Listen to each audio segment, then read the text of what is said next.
సామర్థ్యం లేనివాడికి ఇవ్వలా, వాడికి మించిన సామర్థ్యం ఇవ్వలా, వాడికి చేతకానిది ఇవ్వలా, వాడికి హ్యాండిల్ చేయలేనిది ఇవ్వలా, వాడి సామర్థ్యం కొలత వాడికి ఇచ్చాడు. ఈ కృతజ్ఞత బుద్ధి లేనివాడు ఏం చేశాడంటే గోధు తీసి దాచిపెట్టాడు. పైగా నువ్వు విత్తన చోట కోయిన వాడవును, కోయిన చోట పంట సమకూర్చిన వాడవును, కఠినుడు నువ్వు. అందుకే నీ డబ్బులు భూమిలో దాచిపెట్టా. నువ్వు ఏ రోజుకైనా వస్తావని తెలుసు, అడుగుతావని తెలుసు, నీ బుద్ధి మంచిది కాదని తెలుసు. నీ డబ్బులు నువ్వు తీసుకొని మూట తీసుకొచ్చాడు. అప్పుడు యజమాని అన్నాడు, నేను విత్తన చోట కోయిన వాడనా, కోయిన చోట పంట సమకూర్చుకున్న వాడనా? అయితే అప్పుడు నువ్వు నా సొమ్ము భూమిలోకి పెట్టాల్సింది సావకారుల దగ్గర తీసుకెళ్ళి పెట్టాలా. అప్పుడు వాళ్ళు ఏం చేస్తారు, దానికి వాళ్ళు వాడుకుని దానికి ఎక్స్ట్రా డబ్బు కలిపి నాకు ఇస్తారు. నువ్వు భూమిలో పూడ్చడం వల్ల లాభం ఏంటి? కృతజ్ఞత లేని మనస్సు ఆశీర్వాదాన్ని అనుభవించలేదు. కృతజ్ఞత లేని మనస్సు ఉన్నవాడిని చూసి ఏడుస్తుంది. నీ బ్రతికి ఎంతకాలం వాడిని విన్న చూడటం? నీ సామర్థ్యాన్ని బట్టి నీకు ఇచ్చాడు, ఇచ్చిన దాన్ని బట్టి కృతజ్ఞతగా బ్రతుకో.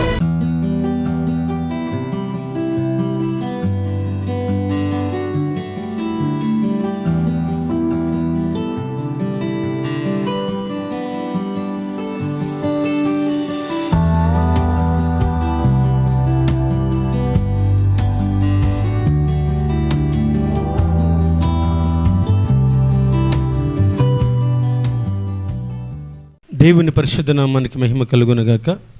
కూడి వచ్చిన మీ అందరికీ నా హృదయపూర్వక వందనాలు తెలియజేస్తాను. దేవుడు మిమ్ములను మీ కుటుంబాలను దీవించునుగాక. ఆమేన్. కొద్ది నిమిషాలు దేవుని మాటలు మనం ధ్యానం చేద్దాం. మనిషి తన జీవితంలో అసంతృప్తిని కలిగి బ్రతకడానికి కారణం ఏంటంటే మనిషి జీవితంలో కృతజ్ఞత అనేది లేకపోవటం, దేవుడు ఎంత ఇచ్చినా తృప్తి చెందకపోవటం, దేవుడు ఏమిచ్చినా దానిలో సంతోషించలేకపోవటం వల్ల మనిషి అసంతృప్తికి లోనవుతున్నాడు. అసంతృప్తి ఎప్పుడు పోతుందంటే మనిషి హృదయంలో కృతజ్ఞత ఉన్నప్పుడు, దేవుడు ఏమిచ్చినా ఇచ్చిన దాన్ని బట్టి కృతజ్ఞతాస్తుతులు చెల్లించినప్పుడు. యోబుకి ఆస్తున్నా ఆస్తి పోయినా ఆయన ఇచ్చాడు, ఆయన తీసుకున్నాడు, ఆయనకే కృతజ్ఞతాస్తుతి కలుగునుగాక, ఆయనకే మహిమ కలుగునుగాక అని పలికాడు. కానీ మరొక మాట యోబు పలికినవాడు కాడు. మన దైనందిన జీవితాల్లో కూడా మనం ఏది కలిగామో దాన్ని బట్టి కృతజ్ఞతాస్తుతులు చెల్లించడం చాలా ప్రాముఖ్యం. అందుకే బైబిల్ గ్రంథంలో ఒక మాట మనం చదివితే 1 తెస్సలోనిక పత్రిక 5వ అధ్యాయం 8వ వాక్యం చదువుదాం. 1 తెస్సలోనిక 5:18. ప్రతి విషయం ముందు కృతజ్ఞతాస్తుతులు చెల్లించుడి, క్రీస్తు యేసునందు ఇలాగు చేయుట, యేసుక్రీస్తునందు మీ విషయంలో దేవుని చిత్తము. చిన్న ప్రార్థన చేసుకుందాం. ప్రేమమయుడా మీకు స్తోత్రం. ఈ పూట మీరు మాతో మాట్లాడండి. మాట్లాడుతున్న ప్రతి మాట శక్తివంతంగా మా జీవితంలో పనిచేయడానికి నీ కృపను దయచేయండి. నీ మాటలు వివరించగలిగిన సమయోచితమైన మీ జ్ఞానమును మీరు నాకు అనుగ్రహించండి. మీ మాటల మకరందాన్ని మేము ఆస్వాదించగలిగిన కృపను మీరు మాకు ప్రసాదించి ఈ పూట కృతజ్ఞత కలిగి బ్రతికే జీవన శైలిలోనికి మేము రావడానికి నీ వాత్సల్యతను కనపరచమని, మా అందరికీ అర్థమయ్యే విధంగా మీరే మాకు బోధించమని యేసుక్రీస్తు నామములో అడుగుచున్నాము తండ్రి. ఆమేన్. హల్లెలూయా, హల్లెలూయా. జాగ్రత్తగా మనం ధ్యానం చేస్తున్నప్పుడు కంప్లైంట్స్ చేస్తుంటారు చాలామంది. ఏమున్నా కానీ కంప్లైంట్ చేస్తుంటారు. కంప్లైంట్స్ అనేవి డోర్ని క్లోజ్ చేస్తే థ్యాంక్స్ గివింగ్ అనేది, కృతజ్ఞత స్తుతులు చెల్లించేది ఏదైతే ఉందో అది మన కొరకు డోర్ని ఓపెన్ చేస్తుంది. ఒకటి ద్వారంని మూసేస్తే మరొకటి ద్వారాన్ని విడుదల లేకపోతే ఓపెన్ చేస్తుంది. పౌలు గారు ఈ పత్రిక రాస్తున్నప్పుడు ఎందుకు ఇలా రాస్తున్నాడని మనం ధ్యానం చేయగలిగితే, అప్పటికి తెస్సలోనిక సంఘంలో ఉన్న చాలామంది క్రొత్తగా దేవుని నమ్మిన వాళ్ళు ఉన్నారు. తెస్సలోనికలో వాళ్ళు విశ్వసించిన ఈ విశ్వాసాన్ని బట్టి ఇది యోధా మతానికి సంబంధించింది కాదు, అటు ఆ ప్రాంతంలో ఉన్నటువంటి ఆ తెస్సలోనిక పట్టణంలో ఉన్నటువంటి ఆ అర్తెమీ దేవికి కానీ డయానాకి కానీ సంబంధించినవి కావు. వీళ్ళు ఆచరించే మతం ఏదైతే ఉందో, ఆచరించే ఈ పద్ధతి ఏదైతే ఉందో చాలా కొత్తది.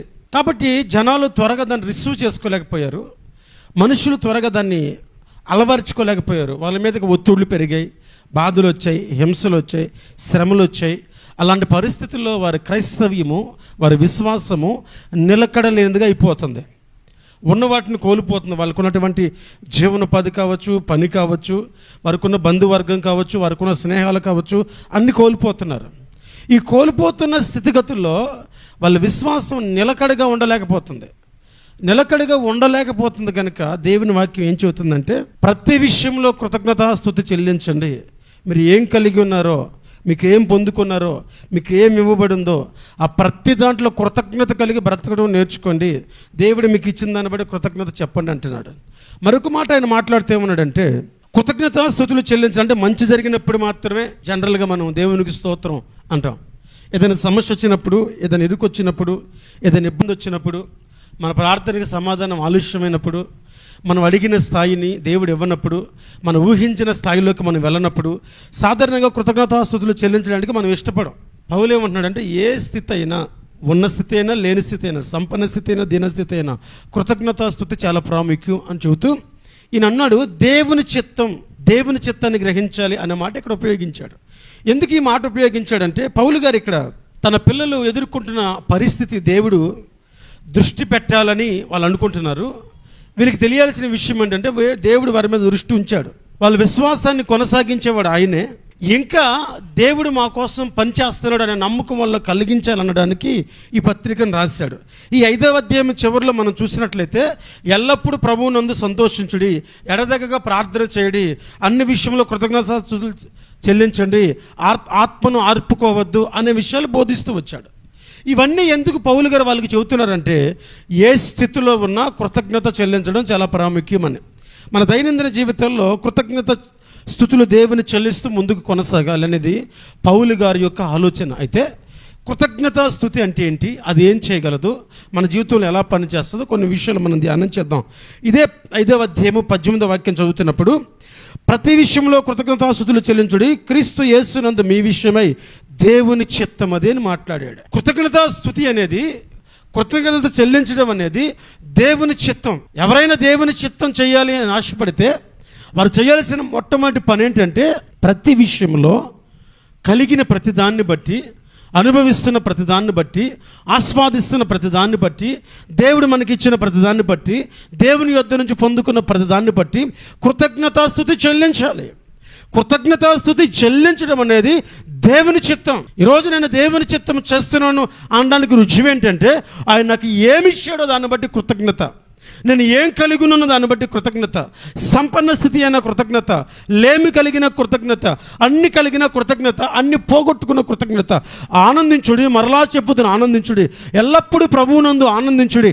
ఎందుకు ఈ మాటలు పౌలు గారు ఆయా సంఘాలతో ఉపయోగించాడంటే ఏ స్థితిలో ఉన్నా కృతజ్ఞత స్తుతి చెల్లించాలి, అది దేవుని చిత్తం అని చెబుతున్నాడు. మన దైనందిన జీవితంలో మనం కృతజ్ఞత చెల్లించాలంటే అది దేవుని చిత్తం అని గమనించాలి. నేను దేవుని చిత్తం చేయవానని ఎలా తెలుస్తుందంటే నా జీవితంలో కృతజ్ఞత ఉండాలి. ఏం చేసినా కృతజ్ఞత.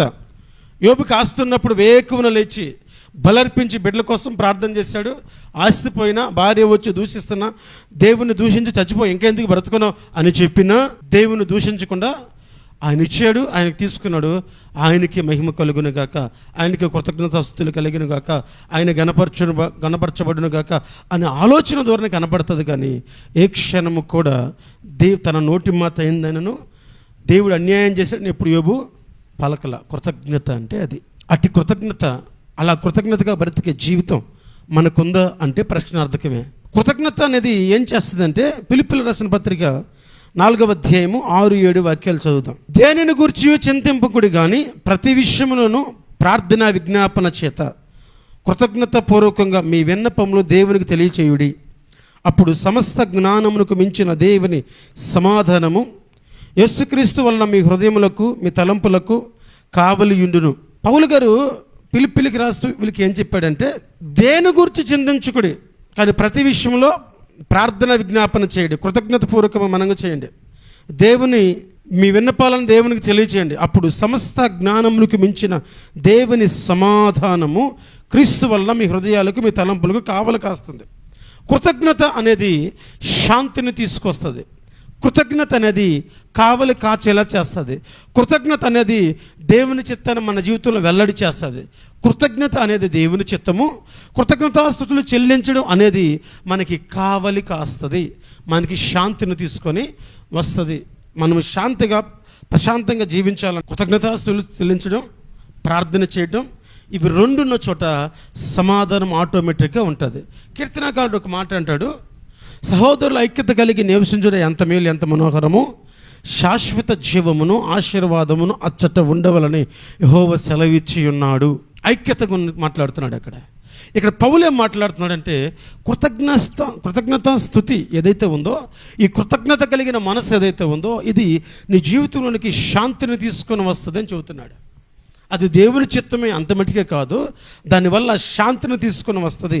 అంతేకాదు యోహాను సువార్త 6వ అధ్యాయం 11వ వాక్యం మనం చదువుతున్నప్పుడు, యేసు ఆ రొట్టె పట్టుకొని కృతజ్ఞతాస్తుతులు చెల్లించి కూర్చున్న వారికి వడ్డించెను, అలాగూ చేపలు కూడా వారికి ఇష్టమైన మట్టుకు వడ్డించెను. నేను కొంచెం వాడుక భాషలో చదువుతున్నాను, మీ బైబిల్లో ఉన్న భాషకు దీనికి పదజాలాలు వ్యత్యాసంగా ఉంటే కంగారు పడకండి. యేసుప్రభువు ఏం చేశాడంటే, కొండ మీద ప్రసంగం చేస్తున్నప్పుడు 3 దినాల నుంచి వాళ్ళు అలాగే కూర్చొని వింటూ ఉన్నారు. యేసయ్య శిష్యులను పిలిచి వాళ్ళకి ఏదైనా భోజనం పెట్టండి అంటే, ఆ మాట ఈయన చెప్పకముందే వాళ్ళు వచ్చి ఈయనకేం చెబుతున్నారంటే, వాళ్ళను పంపించేసేవంటే చుట్టుపక్కల ఉన్న ప్రదేశాలకు వెళ్ళి ఏదో ఒకటి కొనుక్కొని తిని ఏదో ఒకటి చేసుకొని వాళ్ళ పనులు చూసుకుంటారు, వెళ్ళిపోతారు. అప్పుడు యేసయ్య ఏమన్నాడంటే, వాళ్ళకి భోజనం మీరే పెట్టండి. 5,000 మంది పురుషులు ఉన్నారు, స్త్రీలు ఉన్నారు, వృద్ధులు ఉన్నారు, పిల్లలు ఉన్నారు. ఎలా సాధ్యం ప్రభా, మన వల్ల కాదు, వాళ్ళు పంపించే అంటారు వీళ్ళు. ఆయనేమో లేదు వాళ్ళందరికీ భోజనం మీరే పెట్టాలి అంటాడు. అప్పుడు ఎలా అని ఆలోచన చేస్తున్నప్పుడు అక్కడ ఉన్న చిన్నపిల్లవాడి దగ్గర 5 రొట్టెలు 2 చేపలు ఉన్నాయని ఆంధ్రకి తెలిసింది. ఆంధ్ర ఏం చేశాడంటే, అరే బుడా అటీ అమ్మ 5 రొట్టెలు 2 చేపలు అని తీసుకొచ్చి యేసయ్య చేతిలో పెట్టాడు. యేసయ్య ఏం చేశాడంటే వాటిని పైకెత్తి కృతజ్ఞతాస్తుతులు చెల్లించాడు. హల్లెలూయా, హల్లెలూయా, హల్లెలూయా. కృతజ్ఞతాస్తుతి అనేది అద్భుతాన్ని చేస్తుంది, మిరాకిల్ చేస్తుంది. కృతజ్ఞతాస్తుతి యేసుప్రభువు ప్రార్థన చూడండి మీరు ఎప్పుడైనా, తండ్రి నీవు ఈ మనవి వినినందుకు నీకు కృతజ్ఞతాస్తుతులు, నీవు నా మనవి వినినందుకు నీకు కృతజ్ఞతాస్తుతులు అన్నాడు. ప్రార్థన చేయకముందే నా మనవి నువ్వు విన్నావు, నీకు కృతజ్ఞతాస్తుతులు అన్నాడు. అంతేనా? మన ప్రార్థన ఎలా చేస్తాం?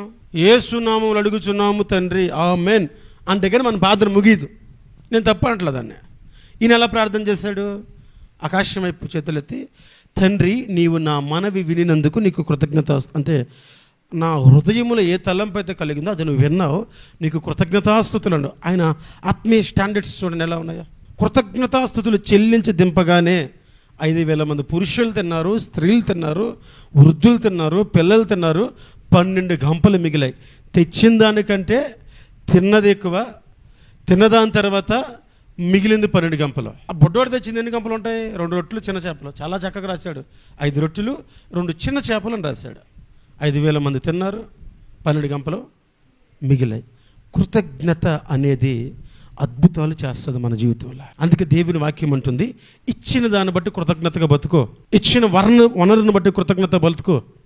వాళ్ళకి అది ఉందే, నాకు లేదే, ఆ బుద్ధి మానే. ఎవని సామర్థ్యం కొలది వానికి ఇచ్చినని ఉంటుంది బైబిల్లో. ఒక యజమానుడు దేశాంతరం వెళ్ళిపోతూ ఒకరికి 5 తలాంతులు, ఒకరికి 2 తలాంతులు, ఒకరికి 1 తలాంతు ఇచ్చేళ్ళాడు. ఆ కింద ఏమి రాస్తారంటే, ఎవని సామర్థ్యం కొలది వానికి. అంటే 5 తలాంతులు ఈ వ్యక్తి హ్యాండిల్ చేయగలడు, ఈ వ్యక్తి 5 చేయలేడు. 2 అయితే హ్యాండిల్ చేయగలడు, ఈ వ్యక్తి 2 కూడా చేయలేడు, 1 అయితేనే హ్యాండిల్ చేయగలడు. వాళ్ళ సామర్థ్యాన్ని బట్టి ఇస్తే, ఆ సామర్థ్యాన్ని బట్టి ఒకడు 5కు 5 చేశాడు, మరొకడు 2కు 2 చేశాడు, మరొకడు గోతు తీసి భూమిలో పూడ్చిపెట్టి వచ్చేసాడు. సామర్థ్యం లేనివాడికి ఇవ్వలా, వాడికి మించిన సామర్థ్యం ఇవ్వలా, వాడికి చేతకానిది ఇవ్వలా, వాడి హ్యాండిల్ చేయలేనిది ఇవ్వలా, వాడి సామర్థ్యం కొలత వాడికి ఇచ్చాడు. ఈ కృతజ్ఞత బుద్ధి లేనివాడు ఏం చేశాడంటే గోతు తీసి దాచిపెట్టాడు. పైగా నువ్వు విత్తన చోట కోయిన వాడవను, కోయిన చోట పంట సమకూర్చుని వాడవను, కఠినుడవు నువ్వు. అందుకే నీ డబ్బులు భూమిలో దాచిపెట్టా. నువ్వు ఏ రోజుకైనా వస్తావని తెలుసు, అడుగుతావని తెలుసు, నీ బుద్ధి మంచిది కాదని తెలుసు. ఇదిగో నీ డబ్బులు నువ్వు తీసుకొని మూట తీసుకొచ్చాడు. అప్పుడు యజమాని అన్నాడు, నేను విత్తన చోట కోయిన వాడనా, కోయిన చోట పంట సమకూర్చుకున్న వాడనా? అయితే అప్పుడు నువ్వు నా సొమ్ము భూమిలో కాదు పెట్టాల్సింది, సావుకారుల దగ్గర తీసుకెళ్ళి పెట్టాలా. అప్పుడు వాళ్ళు ఏం చేస్తారు, దానికి వాళ్ళు వాడుకుని దానికి ఎక్స్ట్రా డబ్బు కలిపి నాకు ఇస్తారు. నువ్వు భూమిలో పూడ్చేయడం వల్ల లాభం ఏంటి? కృతజ్ఞత లేని మనస్సు ఆశీర్వాదాన్ని అనుభవించలేదు. కృతజ్ఞత లేని మనస్సు ఉన్నవాడిని చూసి ఏడుస్తుంది. నీ బ్రతికి ఎంతకాలం వాడిని విన్ని చూడటం? నీ సామర్థ్యాన్ని బట్టి నీకు ఇచ్చాడు, ఇచ్చిన దాన్ని బట్టి కృతజ్ఞతగా బ్రతుకో, ఇచ్చిన దాన్ని కృతజ్ఞతతో వృద్ధి చేసుకో. అంతేగాని ఉన్నవాడిని చూసి నాకు అంత లేదనుకోకు. ఇచ్చిన దాన్ని బట్టి కృతజ్ఞతగా బతకరా నాయన. కృతజ్ఞతగా బ్రతకడం వల్లనే ఆశీర్వాదాలు వస్తాయి. కృతజ్ఞత మిరాకిల్ చేస్తుందని చెబుతున్నాడు దేవుడు, ఆ జీవితంలో చూపిస్తున్నాడు. కృతజ్ఞతాస్తుతులు చెల్లించి దింపగానే అద్భుతం జరిగింది అక్కడ. కాబట్టి మన దైనందిన జీవితాల్లో మనం చేయాల్సింది ఏంటంటే, దైనందిన జీవితాల్లో మనం వెంబడించాల్సింది ఏంటంటే ఇచ్చిన దాన్ని బట్టి కృతజ్ఞతగా ఉండాలి. ఇచ్చిన దాన్ని బట్టి కృతజ్ఞతాస్తుతులు చెల్లించాలి. ఇచ్చిన దాన్ని బట్టి దేవుని మహిమపరచాలి. అప్పుడు ఆ గుణాన్ని బట్టి మరలా మనకి సమకూర్చిస్తూ ఉంటాడు. ఆ ఒకటోటి చేసినలాగా భూమిలో బూడ్చి చేస్తే తీసుకెళ్ళి చీకటి కొట్లో పడేస్తాడు. 4 కీర్తనలు 100వ కీర్తన 4వ చరణం చదవండి. 100వ కీర్తన 4వ చరణం. కృతజ్ఞతార్పణలు చెల్లించుచు ఆయన గుమ్మములో ప్రవేశించుడి, కీర్తనలు పాడుచు ఆయన ఆవరణంలో ప్రవేశించుడి, ఆయనను స్తుతించుడి, ఆయన నామమును గణపరచుడి. హల్లెలూయా, హల్లెలూయా. కృతజ్ఞతా స్తుతి అనేది హృదయాన్ని మారుస్తుంది. కృతజ్ఞత స్తుతి ఏం చేస్తుంది? హృదయాన్ని మారుస్తుంది. సౌలుకి దురాత్మ పట్టినప్పుడు దావీదు వచ్చి వీణ తీసుకుని వాయించేవాడు. ఈ వీణ వాయిస్తూ దేవుని ఆరాధిస్తూ గణపరుస్తున్నప్పుడు దురాత్మ ఆ ఆరాధనకు ఉండలేక వెళ్ళిపోతే అప్పుడు ఆ ప్రసన్నతలో దేవుని ఆత్మ వచ్చి సౌలుని ఆవరించేది. అందుకే కీర్తనకారుడు కృతజ్ఞత అర్పణలు చెల్లించుచు ఆయన గుమ్మంలో ప్రవేశించుడి, కీర్తనలు పాడుచు ఆయన ఆవరణంలో ప్రవేశించుడి, ఆయనను స్తుతించుడి, ఆయన నామమును గణపరచుడి. కృతజ్ఞతా స్తుతి అనేది థ్యాంక్స్ఫుల్ హార్ట్ అనేది జాయ్ఫుల్ లైఫ్ ఇస్తుంది. కృతజ్ఞతా స్తుతి చెల్లించే హృదయం అనేది ఆనందకరమైన హృదయాన్ని, ఆనందకరమైన జీవితాన్ని మనకు ప్రసాదిస్తుంది. అంతేకాదు దాంట్లో సమాధానం ఉంటుంది, దాంట్లో నిరీక్షణ ఉంటుంది. కాబట్టి ఏం కలిగినా, నువ్వేం పొందుకున్నా, నువ్వు ఉన్న స్థితిని బట్టి కృతజ్ఞతాస్తుతి చెల్లించాలి. ఒకరోజు యేసుప్రభువు వారు లోకసువార్త 17వ అధ్యాయం 15-18 నుంచి వాక్యాలు చదువుతున్నప్పుడు కనపడుతుంది. 10 మంది కుష్ఠరోగులు వచ్చి దూరంగా నిలబడ్డారు. ఎక్కడ నిలబడ్డారు? దూరంగా నిలబడ్డారు. యేసుప్రభువా, నీకు ఇష్టమైతే మమ్మల్ని శుద్ధులుగా చేయవా అని అడిగారు. అప్పుడు ఈయన అన్నాడు, నాకు ఇష్టమే, మీరు నడుచుకుంటూ వెళ్ళండి, మీరు వెళుతూ ఉన్నప్పుడే మీ దేహాలు బాగుపడతాయి, మీ రోగం పోద్ది, కుష్టి పోద్ది, మీరు మీ దేహాన్ని యాజకునికి కనపరుచుకోండి అన్నాడు.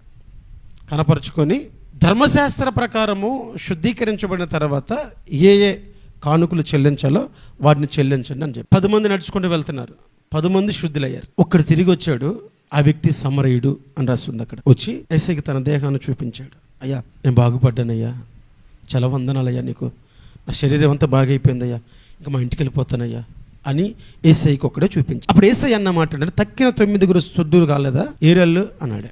స్వస్థత పొందాక దేవునితో పని ఏంటి? ఈరోజు చాలా జీవితాల్లో స్వస్థత అనుభవించాక దేవునితో పని లేకుండా పోయింది. స్వస్థత పొందాక ఆయనతో మాకేంటి అనే స్థాయికి వెళ్ళిపోయింది వ్యవహారం. దేవుని వాక్యం ఏం సెలవిస్తుందంటే, దేవుడు ఏం చెబుతున్నాడంటే 10 మంది స్వస్థత పొందారు, శుద్ధులయ్యారు, మిగిలిన 9 మంది ఎక్కడని అడిగాడు. ఆయన ఒక్కడే తిరిగి వచ్చాడు. కృతజ్ఞత ఆ వ్యక్తిని చరిత్రలోకి ఎక్కించింది. మనం నేర్చుకోవాల్సిన పాఠం ఏంటంటే, మిరాకిల్ పొందిన తర్వాత, అద్భుతాన్ని అనుభవించిన తర్వాత కృతజ్ఞత మన జీవితంలో లేకపోతే పడిపోద్దాం. యేసుప్రభువు వారు ఒక ఇంటి గురించి మాట్లాడుతూ ఏమని చెప్పారంటే, ఒక ఆవిడికి ఒక దయ్యం పట్టినప్పుడు ఆవిడ చాలా ఇబ్బంది పడుతుంటే ఆవిడని బాగు చేస్తే దయ్యం ఆ వ్యక్తిని విడిచి వెళ్ళిపోయిన దయ్యము వెళ్ళిపోకుండా నీరులోని చోటల్లా తిరిగి